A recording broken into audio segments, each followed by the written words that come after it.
You'd think being smart means being good with money. It doesn't. Even geniuses go broke because 90% of financial decisions run on emotion, not logic. This video is about mastering that hidden force, financial psychology. We are told budgeting just takes willpower, but willpower is a battery that drains all day. By evening, there's none left. The real fix isn't trying harder, it's building small systems that don't need willpower to succeed. In 1979, two psychologists proved something huge: we aren't rational with money, we're emotional. Their work won a Nobel Prize and created behavioral economics, the science of what your brain actually does with money, not what it should do. Losing $10 hurts almost twice as much as finding $10 feels good. This is loss aversion, and it's exactly why we hold on to bad investments for far too long. Naming this bias is the first step toward finally beating it. Sorting money into fun, bills, and savings feels smart, but every dollar is identical. Your brain just pretends otherwise. This is mental accounting, and it's why windfalls vanish fast. Think in one total balance, not separate buckets. I'll save more next month, but next month you'll make the exact same choice because future you is just present you again.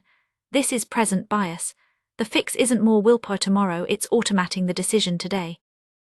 A crossed out $100 next to $50 makes any price feel like a bargain, even when it's fake. This is anchoring, and retailers use it constantly. The fix: ignore the was price entirely and judge only what something is worth to you. Does more money buy more happiness? In 2023, rival scientists resolved the decade-long debate. Yes, for people who are already okay, but for people struggling emotionally, extra income alone eventually stops helping at all. You've heard 70% of lottery winners go broke, but that exact number was never actually proven. The real figure is smaller, yet still tells us something. Sudden money doesn't erase bad habits, it just makes them bigger. We don't spend to meet our needs, we spend to keep up with everyone else. But by the time you catch up, they've already moved on.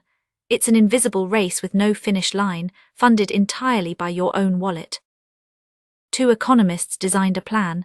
Commit today to save part of a raise you haven't even gotten yet. Because it's automatic, it barely feels like a sacrifice, and it nearly quadrupled people's savings rate, from 3.5% to 13.6%. Relying on memory and motivation to save is a plan that eventually fails. The fix is automation: set it up once, and let inertia, your natural tendency to leave things unchanged, quietly work in your favor every single day.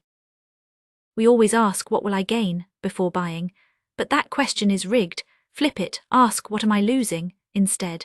Since losses feel twice as powerful as gains, this one swap turns your own bias into your best defense.